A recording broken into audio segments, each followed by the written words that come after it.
सुरेश और उड़ती हुई साइकिल। सुरेश एक साधारण लड़का था, लेकिन उसमें एक असाधारण ख्वाहिश थी। वह हमेशा कुछ नया और अजीब करने की कोशिश करता था। बचपन से ही उसे चीजों को जोड़ने, बनाने और सुधारने का बहुत शौक था। उसे लगता था कि किसी भी चीज को सही तरीके से जोड़कर वह कुछ बहुत खास बना सकता है। उसका मन हमेशा कुछ अविश्वसनीय करने के लिए बेताब रहता था। वह पुराने सामानों को इकट्ठा करता था, जैसे टूटी हुई घड़ियां, उधड़े हुए कपड़े, पुराने बर्तन और कभी-कभी तो गांव के बाजार से फेंके हुए चीजें भी ले आता था। एक दिन, जब वह अपनी छोटी सी खोली में बैठा था और पुराने बर्तन को सुधारने की कोशिश कर रहा था, तब अचानक उसके दिमाग में एक ख्याल आया। क्या हो अगर मैं एक साइकिल बना सकूं, जो हवा में उड़ सके? सुरेश को यह विचार बहुत रोमांचक लगा, क्योंकि उसे हमेशा से ही उड़ने का शौक था, लेकिन वह जानता था कि यह संभव नहीं है। फिर उसने सोचा, अगर मैं कुछ ऐसा बनाऊं, जो न सिर्फ अच्छा दिखे, बल्कि कुछ नया भी हो। इसी विचार के साथ उसने अपनी पुरानी साइकिल को देखना शुरू किया। साइकिल तो पहले ही पुरानी हो चुकी थी, लेकिन वह जानता था कि इसके कुछ पार्ट्स उसे मदद कर सकते हैं।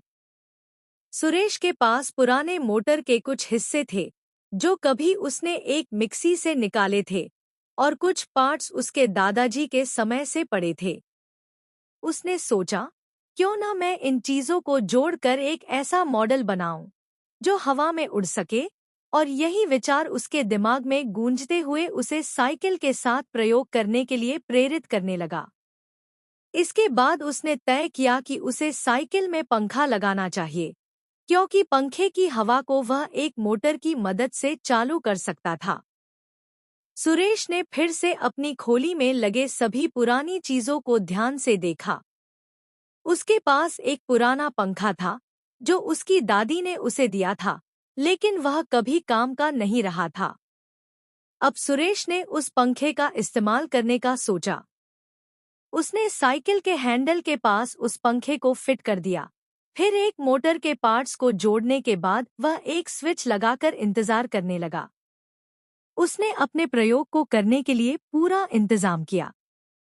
अगर यह काम कर गया, तो मैं सबसे पहले गांव में हवा में उड़कर दिखाऊंगा। यह ख्याल सोचते हुए वह उत्साहित हो गया। सुरेश ने सोचा था कि यह कुछ साधारण नहीं होगा, क्योंकि यह उसकी मेहनत और कुछ अलग करने की चाहत का नतीजा होगा। अब उसने साइकिल की जांच की और वह जानता था कि अगर यह योजना सफल हुई तो उसकी जिंदगी बदल जाएगी। सुरेश ने साइकिल के सभी हिस्सों को जोड़कर एक स्विच दबाया और फिर वह अपने सबसे बड़े परीक्षण के लिए तैयार हो गया। जैसे ही उसने स्विच दबाया, साइकिल ने एक जोर से आवाज की और फिर पंखा घूमने लगा। सुरेश को पहले तो यह समझ में ही नहीं आया कि क्या हो रहा था। साइकिल के पहिए घूमे, लेकिन फिर उसने देखा कि वह सचमुच हवा में ऊपर उठ रही थी। यह सच में उड़ रही है, सुरेश खुशी से चिल्लाया। उसे विश्वास ही नहीं हो रहा था कि उसकी मेहनत और लगन का नतीजा अब उसे मिल रहा था। वह साइकिल पर बैठते हुए ऊपर की तरफ उड़ा। वह न सिर्फ उड़ रहा था, बल्कि एक नया अनुभव भी महसूस कर रहा था। सुरेश ने अपने आसपास के दृश्य को देखा, जिससे उसकी आंखें चमक रही थी। यह तो किसी जादू से कम नहीं है। सुरेश की खुशी का ठिकाना नहीं था। साइकिल हवा में उड़ते हुए गांव के ऊपर से गुजरने लगी। नीचे खड़े लोग यह देखकर हैरान हो गए कि कोई बिना किसी पंखों के हवा में उड़ रहा है। गांव के बुजुर्ग चाचा रामू, जो हमेशा बहुत गंभीर रहते थे, अपनी चश्मे को ठीक करते हुए बोले, यह क्या हो रहा है? कोई पक्षी नहीं। फिर यह कौन है जो उड़ा जा रहा है? चाचा रामू और गांव के बाकी लोग देख रहे थे और यह सोच रहे थे कि यह क्या चमत्कार है। कुछ लोग तो यह मानने को तैयार नहीं थे कि यह कुछ वास्तविक है। सुरेश ने उड़ते हुए सबको दिखाया कि कैसे साइकिल हवा में घूम रही थी।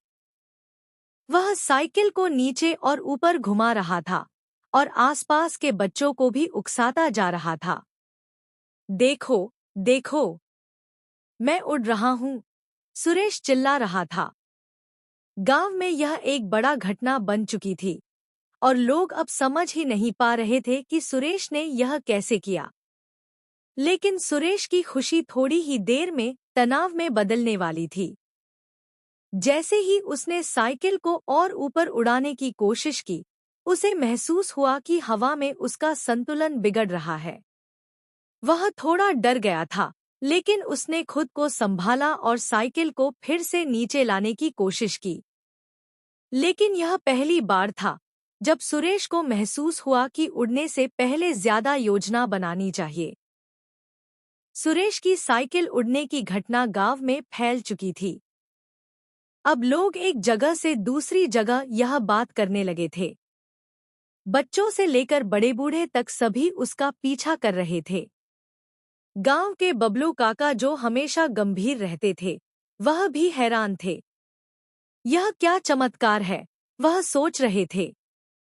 बबलू काका ने एक दिन अपने पुराने दोस्तों को बताया, सुरेश ने कुछ ऐसा कर दिया है जो किसी ने कभी सोचा भी नहीं था। वह हवा में उड़ रहा है। गांव के लोग अब सुरेश के पास जाते और उसे बधाई देते थे। लेकिन सुरेश को पता था कि यह केवल शुरुआत थी। अगले दिन वह फिर से अपनी साइकिल को उड़ाने की योजना बनाने लगा। लेकिन इस बार वह थोड़ा और सतर्क था। वह जानता था कि पहले से ज्यादा ऊंचाई पर जाना खतरनाक हो सकता है। सुरेश ने अपनी साइकिल को फिर से उड़ाने का फैसला किया, लेकिन इस बार उसे जरा सा ख्याल आया कि अगर उसने ज्यादा जोखिम लिया तो क्या होगा।